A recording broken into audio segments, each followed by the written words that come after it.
दोस्तों, इस बात में कोई भी शक नहीं है कि दुनिया में सबसे ज्यादा अलग प्रकार के जानवर अमेज़न के जंगल में पाए जाते हैं।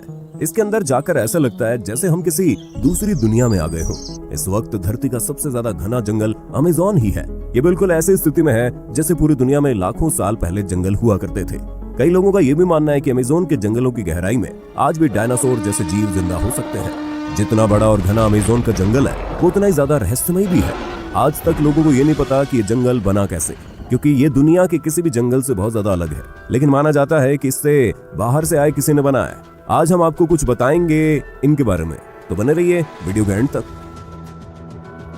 दोस्तों, अमेज़न जंगल का नाम सुनकर आपके दिमाग में सबसे पहले सांप आते होंगे, क्योंकि यहाँ पर सांप की सबसे ज्यादा प्रजातियां मिलती है, जैसे कि एनाकोंडा, पाइथन, कोबरा और कई अलग अलग सांप। साथ ही यहाँ के एनाकोंडा बाकी देशों के एनाकोंडा से ज्यादा बड़े होते हैं।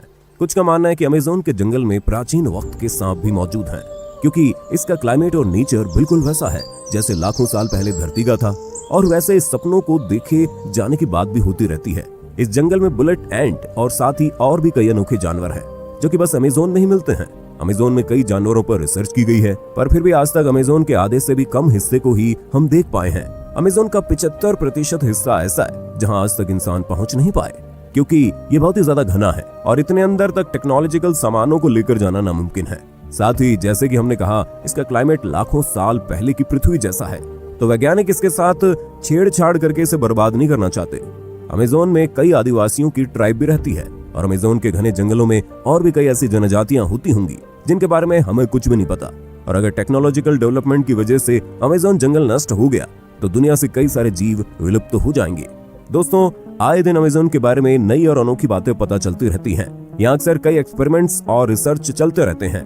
लीड्स यूनिवर्सिटी ने साल 2017 में एक रिसर्च की थी। इसमें पाया गया कि अमेज़न बेसिन जितना कार्बन ग्रहण करता है उतना कहीं नहीं करता, जिसके चलते यहाँ पर कार्बन एम्बिशन बहुत कम है। इसलिए यहाँ का वातावरण इतना अच्छा है। अगर यहाँ पर टेक्नोलॉजिकल डेवलपमेंट बढ़ गई तो यहाँ पर बहुत ज्यादा कार्बन रिलीज होगा और नेचर के लिए खतरा होगा। वैज्ञानिक कार्लोस नोबर अपने रिसर्च में कहते हैं कि जिस तरीके से अमेज़न के जंगलों को काटा जा रहा है वो दुनिया के सबसे बड़े जंगल से सबसे बड़े सावन क्षेत्र में बदल सकता है। बता दे, सावन क्षेत्र में छोटे छोटे पौधों के साथ घास का जंगल होता है। इससे क्षेत्र की इकोलॉजी भी बदल सकती है। अमेज़न के जंगल 9 देशों से होकर गुजरते हैं। इन जंगलों का करीब 60% ब्राजील, 13% पेरू, 10% कोलंबिया और बाकी का हिस्सा Ecuador, Guana, Venezuela, Bolivia, Suriname और फ्रेंच गुयाना से होकर गुजरता है। बता दें कि पृथ्वी पर जितने जीव हैं उसके 1/3 को एक साथ आप अमेज़न के जंगल में देख सकते हैं। यहाँ 390 अरब पेड़ हैं, जिसमें 16,000 से ज्यादा उनकी प्रजातियां हैं। इतना ही नहीं, यहाँ 400 से ज्यादा आदिवासी जनजातियां भी रहती हैं। इन जनजातियों का बाहरी दुनिया से किसी भी तरह का संबंध नहीं है। दोस्तों, अमेज़न के जंगलों के कीड़ों की काफी चर्चा होती है। माना जाता है कि यहाँ इतने हजार तरह के कीड़े और जंतु मिलते हैं कि उनमें से कुछ ही फीसदी के बारे में अब तक वैज्ञानिकों को पता चला है। यहाँ की बुलेट चींटियां भी बड़ी खतरनाक होती हैं। देखने में छोटी होने वाली इन चींटियों के डंक को जहर की तरह खतरनाक माना जाता है। कहा जाता है इनके काटने पर गोली लगने जितना दर्द होता है। चींटियों के बाद यहाँ की मकड़ियों की चर्चा होती है। यहाँ 3000 से ज्यादा मकड़ियों की प्रजातियां पाई जाती है, जिनमें ज्यादातर जहरीली होती हैं। टैरेंटुला मकड़ी को सबसे खतरनाक माना जाता है। इसके बाल भी इतने खतरनाक होते हैं कि आपकी आंखों में पड़ गए तो शीशे की तरफ उसे फोड़ देंगे। अब इतने कमाल के जानवर बस यहीं रहते हैं, तो इस जगह के बारे में कुछ खास बात तो होगी ही। देखा जाए तो कुछ नहीं, बल्कि बहुत खास बात यह है कि अमेज़न जंगल किस तरीके से बना है। ये जान के आप चौंक जाओगे, क्योंकि आप कह सकते हो कि अमेज़न जंगल जिस तरीके से बना है उसने आधी पृथ्वी को तबाह कर दिया है।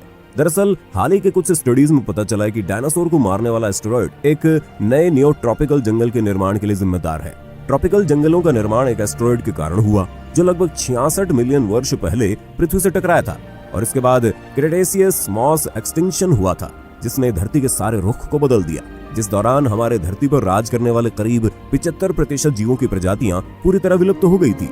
ये मास एक्सटिंक्शन मुख्य रूप से 2 कारणों की वजह से हुआ, जिसने विशालकाय डायनासोर्स और दूसरे जीवों की लाखों प्रजातियों का खात्मा कर दिया। सबसे पहले आज से तकरीबन 66 मिलियन सालों पहले करीब 15 किलोमीटर विशाल एस्टेरॉयड अचानक हमारी धरती से आ टकराया। इस एस्टेरॉयड के धरती से टकराने के तुरंत बाद ही सैकड़ों किलोमीटर दूर तक आग का गोला फैल गया, जिसने अपने रास्ते में आने वाले जीवों को तुरंत ही राख में बदल दिया। इस टक्कर से समुद्र में कई मीटर ऊंची खतरनाक लहरें उठी, जिन्होंने आधी दुनिया में तबाही मचा दी। इस टक्कर के बाद निकले धूल और राख धीरे धीरे आसमान में फैल गए, जिस कारण हमारी धरती का वायुमंडल कई महीनों तक गैस और डस्ट से पूरी तरह ढक गया, जिसके कारण सूरज से आने वाली प्रकाश की किरणें धरती की सतह पर पहुंचना बंद हो गई। इसी वजह से हमारी धरती का तापमान कई डिग्री सेल्सियस तक गिर गया। अचानक आए इस महाविनाश की वजह से जीव जंतुओं और पौधों की कई प्रजातियां तुरंत नष्ट हो गई। कुछ महीनों बाद धीरे धीरे पृथ्वी के वायुमंडल से गैस और डस्ट साफ हुआ और प्रकाश की किरणें धरती तक पहुंचने लगी। लेकिन उसके बाद ग्रीन हाउस गैसेस जो कि पृथ्वी के वायुमंडल में पहुंच गई थी, उन्होंने पृथ्वी को अचानक बहुत गर्म करना शुरू किया। तापमान में आए इस भयानक उतार चढ़ाव ने उस समय धरती पर मौजूद करीब 75% जीवों और पौधों की प्रजातियों को नष्ट कर दिया।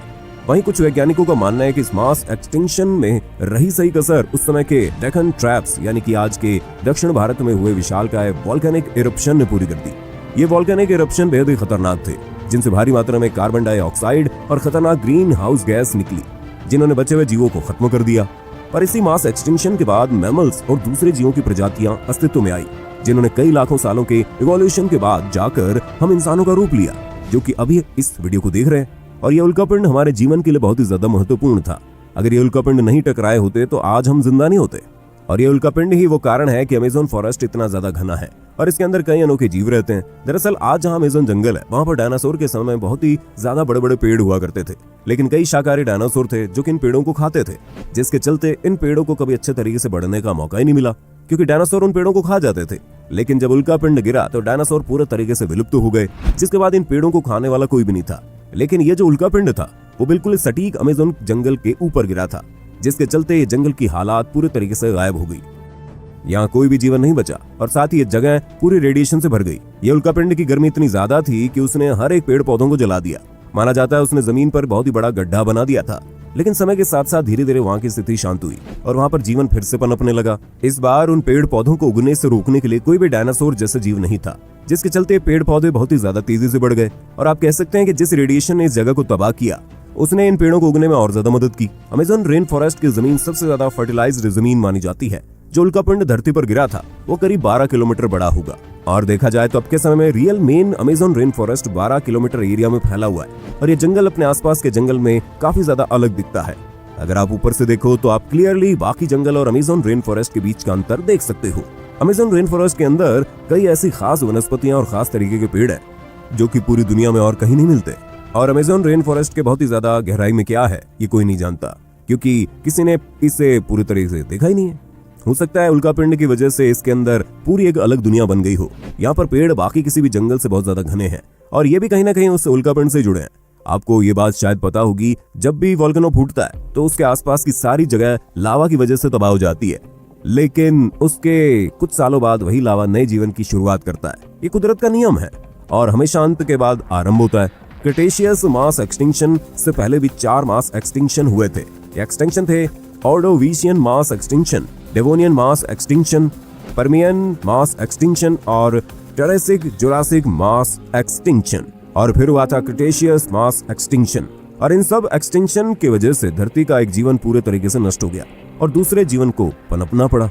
बिल्कुल वैसे एक वक्त आएगा जब इस धरती से हम सारे इंसानों का नाश हो जाएगा और फिर कोई दूसरा जीवन आएगा और वो होगा 6th मास एक्सटिंक्शन। और देखा जाए तो हम इंसान बहुत ही ज्यादा तेजी से एक्सटिंक्शन की तरफ बढ़ रहे हैं। जैसे कि जिस जंगल की हमने बात की यानी अमेज़न जंगल, इसे बहुत जल्दी से काटा जा रहा है और साथ ही आजकल फॉरेस्ट फायर भी बहुत जल्द हो रही है। नेक्स्ट मास एक्सटिंक्शन कभी भी हो सकता है और ऐसा भी हो सकता है कि ऑलरेडी शुरू हो गया हो। वैसे एक बोनस फैक्ट है कि एक ऐसा जीव है जिसने सारे मास एक्सटिंक्शन को सर्वाइव किया है। उस जीव का नाम है ट्राइडिग्राडिस।